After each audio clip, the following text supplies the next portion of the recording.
हमारे देश में दहेज प्रथा एक ऐसा सामाजिक अभिशाप है जो महिलाओं के साथ होने वाले अपराध को बढ़ावा देता है। इस व्यवस्था ने समाज के सभी वर्गों को अपनी चपेट में ले लिया है। अमीर और संपन्न परिवार जिस प्रथा का अनुसरण अपनी सामाजिक और पारिवारिक प्रतिष्ठा दिखाने के लिए करते हैं, वहीं निर्धन अभिभावक के लिए बेटी के विवाह में दहेज देना विवशता बन जाता है, क्योंकि वे जानते हैं कि अगर दहेज न दिया गया तो यह उनके मान सम्मान को तो समाप्त करेगा ही, साथ ही बेटी को बिना दहेज के विदा किया तो ससुराल में उसका जीना तक दूभर हो जाएगा। कुछ ऐसा ही मामला शेखपुरा से सामने आया है, जहां दहेज के खातिर ससुराल वालों ने बहू को बड़ी बेरहमी से पीट दिया।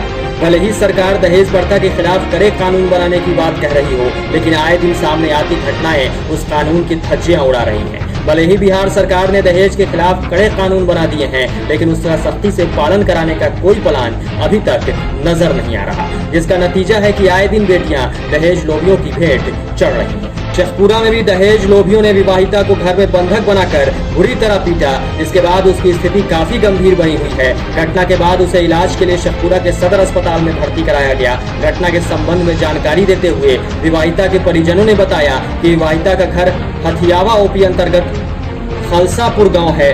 पीड़ित का विवाह हिंदू रीति रिवाज के साथ 2019 में नालंदा जिले के उपरामा गांव निवासी घोसी यादव के पुत्र बबलू यादव के साथ हुआ था। शादी के बाद से ही ससुराल पक्ष के लोग लगातार दहेज के लिए दबाव बनाकर मारपीट करते थे। शादी के वक्त ही परिजनों के द्वारा 10 लाख रुपए के अलावा एक बाइक और सोने का गहना दिया गया था। इसके कुछ दिन बाद 3 लाख रुपए की मांग की गई। परिजनों के द्वारा 1.5 लाख रुपए बड़ी मुश्किल से दे दिया गया। फिर कुछ दिन बाद 5 लाख बिजनेस के नाम पर मांगा गया, जिसे परिजनों ने देने में असमर्थता व्यक्त की। इसके बाद गुस्साए ससुराल वालों ने विवाहिता को बंधक बनाकर बुरी तरह से पीटा।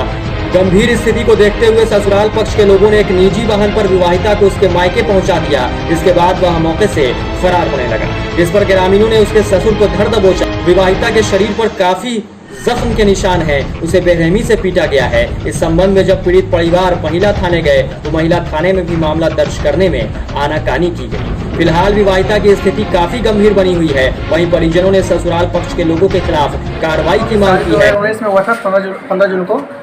उसके बाद शादी के 10 दिन के बाद से इसको 45 का दहेज के लिए किया जा रहा था। ठीक है, उसके बाद बोला कि तुम 2 लाख 1 लाख कर करके उस टाइम भी 3 लाख पे पूरा चुके हैं, ठीक है ना, शादी के बाद भी।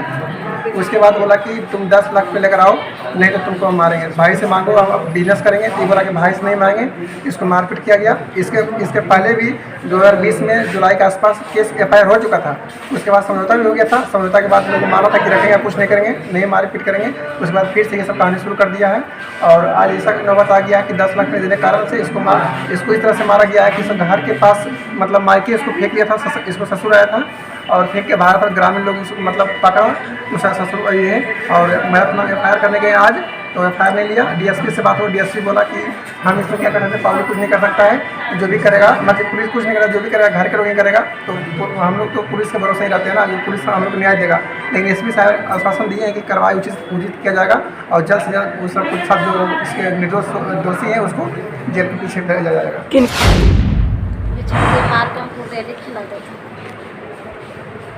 कौन लोग?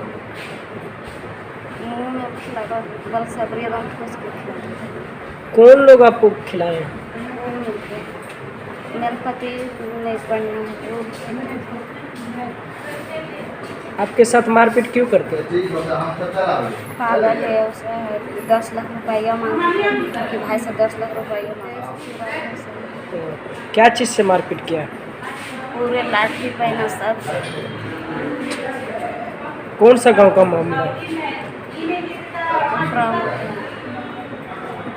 बिहार से। थाना में शिकायत की है इसकी? जी हाँ।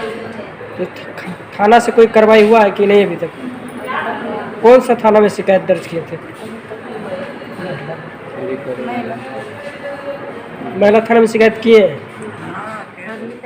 बहरहाल बाल विवाह और दहेज के खिलाफ शुरू की गई सरकारी मुहिम अब धरातल पर दम तोड़ रही है। इस मुहिम के तहत खुद मुख्यमंत्री ने हाल में शादी का न्योता देने वालों से कहा कि वह उनका निमंत्रण तभी स्वीकारेंगे जब लोग यह सुनिश्चित करेंगे कि उन्होंने शादी में दहेज का लेन देन नहीं किया है। उन्होंने ऐसी शादियों का बहिष्कार करने को कहा जिसमें दहेज लिया या दिया जाता है।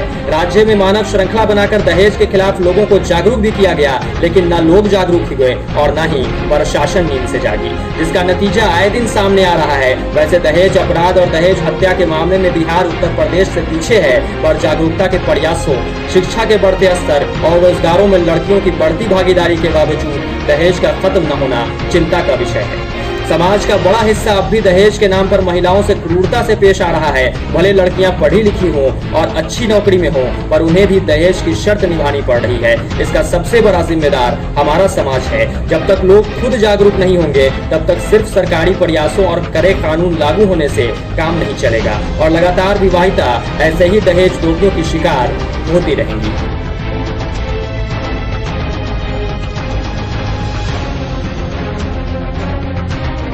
डेमोक्रेटिक न्यूज के लिए शेखपुरा से धर्मेंद्र यादव की रिपोर्ट।